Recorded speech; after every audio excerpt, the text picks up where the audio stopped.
Volumen 20, enero 30, 1927. ¿Por qué Jesús no escribió? Estaba pensando entre mí. Mi dulce Jesús me ha dicho tantas veces que yo debo imitarlo en todo. Sin embargo, Él no escribió jamás. Una sola vez dice el Evangelio que escribió, pero ni siquiera con pluma, sino con el dedo. En cambio, para mí quiere que escriba. Así que quiere hacerme salir de su imitación. De hecho, Él no escribió, y yo debo escribir tanto. Ahora, mientras esto pensaba, ha venido como gracioso niñito, que metiéndose en mis brazos y acercando su rostro al mío me ha dicho: Hija mía, dame tus besos y yo te doy los míos. Entonces, después de haberlo besado varias veces, él me incitaba a besarlo más y después me ha dicho: Hija mía, ¿quieres saber por qué yo no escribí? Porque debía escribir por medio tuyo. Soy yo el que animo tu inteligencia, que te pongo las palabras, que doy movimiento con mi mano a la tuya, para hacerte sostener la pluma y hacerte escribir las palabras en el papel, así que soy yo el que escribo, no tú. Tú no haces otra cosa que prestar atención a lo que quiero escribir. Por eso, todo tu trabajo es la atención, el resto lo hago todo, yo. Y tú misma no ves muchas veces que no tienes fuerza de escribir y te decides a no hacerlo. Y yo para hacerte tocar con la mano que soy, yo el que escribo te invisto y animándote de mi misma vida, escribo lo que quiero. ¿Cuántas veces no lo has experimentado? Ahora, debiendo pasar una época para hacer conocer el reino del Fiat Supremo, para dar tiempo para hacer conocer primero el reino de la redención y después el otro del Fiat Divino, decreté no escribir entonces, sino escribir junto contigo, por medio tuyo, cuando este reino estuviera más próximo, y también para dar una nueva sorpresa a las criaturas del exceso del amor de esta mi voluntad, qué ha hecho, qué ha sufrido y qué quiere hacer por amor de ellas.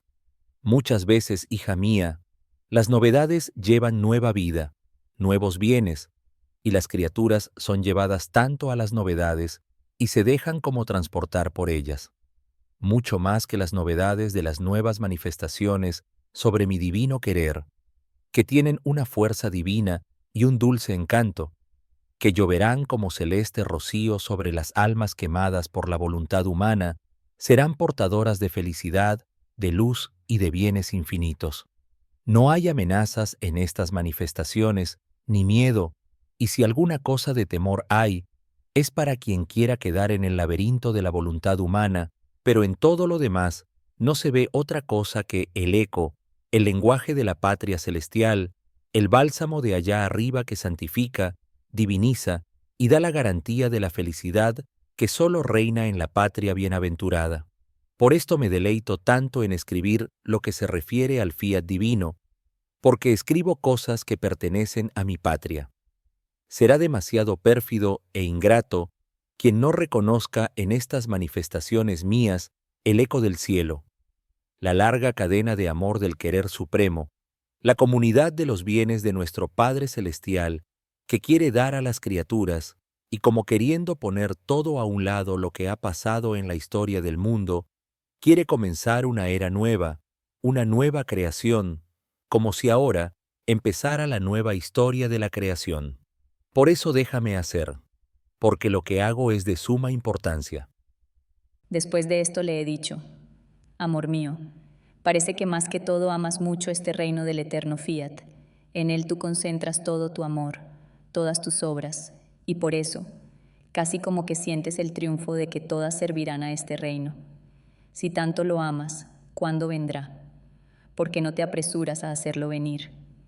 Y Jesús ha agregado: Hija mía, cuando los conocimientos de mi divino querer hayan hecho su camino, en vista del gran bien que ellos contienen, bienes en los que ninguna criatura ha pensado hasta ahora, que el reino de mi voluntad será el desahogo del cielo, el eco de la felicidad celeste, la plenitud de los bienes terrestres, entonces, en vista de tan gran bien, suspirarán, pedirán a unanimidad que venga pronto mi reino.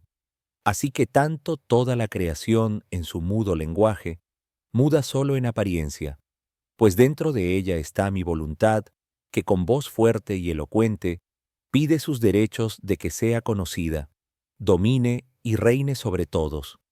Por eso uno será el eco de un punto al otro de la tierra, uno el suspiro, una la oración que saldrá de todos los seres. Que venga el reino del Fiat Supremo. Entonces triunfante vendrá en medio de las criaturas. He aquí la necesidad de los conocimientos. Estos serán incitaciones, estimularán el apetito de las criaturas para gustar un alimento tan exquisito. Sentirán toda la voluntad, las ansias de vivir en un reino tan feliz para liberarse de la tiranía y esclavitud en las cual las ha tenido el propio querer. Y conforme se adentrarán a conocer todas las manifestaciones, los bienes que hay en el Fiat Supremo, encontrarán tus normas, cómo has puesto cielo y tierra boca abajo, girando por todas partes y pidiendo que pronto fuese conocido este reino, encontrarán lo que has sufrido para obtenerles un bien tan grande, cómo deben comportarse, qué deben hacer para poder tener libre entrada a vivir en él. Por eso es necesario que se haga conocer todo, para hacer que mi reino esté todo completo, para hacer que nada falte, tanto las cosas más grandes cuanto las más pequeñas. Por eso ciertas cosas que a ti te parecen pequeñas podrán ser una piedra divina transformada en oro purísimo, que formará parte de los fundamentos del reino de mi suprema voluntad. Después de esto pensaba entre mí, mi dulce Jesús exalta tanto la felicidad del reino del Fiat Supremo. Sin embargo, Él mismo, que era la misma voluntad divina, mi Madre Celestial que la poseía íntegra, no fueron felices sobre la tierra. Es más, fueron los que más sufrieron en la tierra. También de mí misma, que dice que soy la hija primogénita de su voluntad. Me ha tenido 43 y más años confinada dentro de una cama, y solo Jesús sabe lo que he sufrido. Es verdad que he sido prisionera feliz, y no cambiaría mi feliz suerte, aunque me ofrecieran cetros y coronas, porque lo que me ha dado Jesús me ha vuelto más que feliz. Pero aparentemente al ojo humano desaparece esta felicidad. Por lo tanto, parece que choca esta felicidad dicha por Jesús si se piensa en sus penas y en aquellas de la soberana reina y en mi estado, última de sus criaturas. Pero mientras esto pensaba, mi dulce Jesús, sorprendiéndome, me ha dicho: Hija mía, hay diferencia grandísima entre quien debe formar un bien, un reino, y quien debe recibirlo para gozarlo. Yo vine a la tierra para expiar, para redimir, para salvar al hombre. Para hacer esto me tocaban las penas de las criaturas, tomarlas sobre mí como si fuesen mías. Mi mamá divina, que debía ser corredentora, no debía ser de semejante de mí.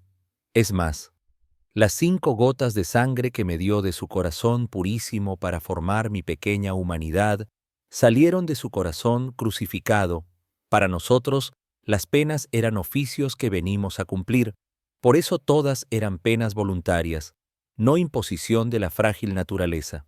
Pero tú debes saber que a pesar de tantas penas nuestras que teníamos para desempeñar nuestro oficio, era inseparable de mí y de mi mamá reina la suma felicidad, alegrías que jamás terminaban y siempre nuevas, paraíso continuado. Para nosotros era más fácil separarnos de las penas porque no eran cosas nuestras, intrínsecas, cosas de naturaleza, sino cosas de oficio, que separarnos del océano de las inmensas felicidades y alegrías que producía en nosotros, como cosas nuestras e intrínsecas, la naturaleza de nuestra voluntad divina que poseíamos. Así como la naturaleza del sol es dar luz, la del agua quitar la sed, la del fuego calentar y convertir todo en fuego. Y si esto no hicieran, perderían su naturaleza. Así es naturaleza en mi voluntad, que donde ella reina hacer surgir la felicidad, la alegría, el paraíso. Voluntad de Dios e infelicidad no existe, ni puede existir, o bien no existe toda su plenitud, y por eso los ríos de la voluntad humana forman las amarguras a las pobres criaturas. Para nosotros, que la voluntad humana no tenía ninguna entrada en nosotros, la felicidad estaba siempre en su colmo.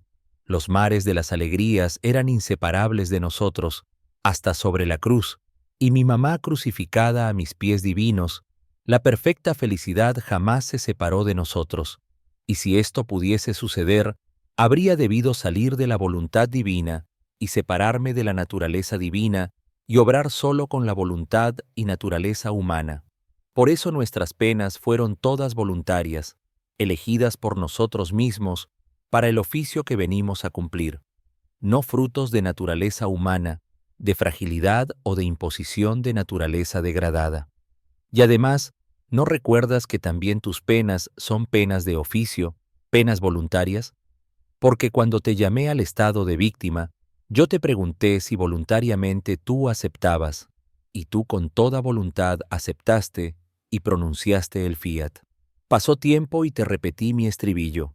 Si aceptabas vivir en la mía y con mi voluntad divina, y tú repetiste el fiat, que regenerándote a nueva vida, te constituía hija suya para darte el oficio y las penas que a él convienen, para el cumplimiento del reino del fiat supremo. Hija mía, las penas voluntarias tienen tal potencia ante la divinidad que tienen la fuerza, el imperio de abrir el seno del Padre Celestial, y de esta abertura que forma en Dios, hace desbordar los mares de gracias que forma el triunfo de la majestad suprema y el triunfo de la criatura que posee este imperio de sus penas voluntarias. Por eso, tanto para el gran portento de la redención, cuanto para el gran prodigio del reino del mi fiat, se necesitaban penas voluntarias, penas de oficio, las cuales debían ser animadas por una voluntad divina, que imperando sobre Dios y sobre las criaturas, debían dar el gran bien que su oficio encerraba. Por eso mi felicidad exaltada del reino del fiat divino no choca como tú dices, solo porque yo era la misma voluntad divina y sufrí, y solo porque te he tenido tanto tiempo en el lecho. Quien debe formar un bien, un reino, conviene que haga una cosa, que sufra, que prepare las cosas necesarias y que venza a Dios para hacérselo dar. Quien debe recibirlo, es conveniente que haga otra cosa, o sea, recibirlo, apreciarlo y ser agradecidos con quien ha luchado, ha sufrido, y habiendo vencido, da a ellos sus conquistas para volverlos felices. Por lo tanto, el reino de mi voluntad en medio de las criaturas llevará el eco de la felicidad del cielo, porque una será la voluntad que debe reinar y dominar el uno y el otro. Y así como mi humanidad fue formada por la sangre purísima del corazón crucificado de la soberana reina, y la redención fue formada por mi continua crucifixión, y sobre el Calvario puse el sello de la cruz al reino de los redimidos, así el reino del fiat supremo saldrá de un corazón crucificado, del cual mi voluntad, crucificando la tuya, hará salir su reino y la felicidad a los hijos de su reino. Por eso desde que te llamé al estado de víctima, te hablé siempre de crucifixión, y tú creías que era la crucifixión de las manos y de los pies, y yo te hacía correr en esta crucifixión, pero no era esta. No habría bastado para hacer salir mi reino, se necesitaba la crucifixión entera y continua de mi voluntad en todo tu ser. Y era esto exactamente lo que yo quería decirte, que tu voluntad sufriera la continua crucifixión de la mía, para hacer salir el reino del fiat supremo.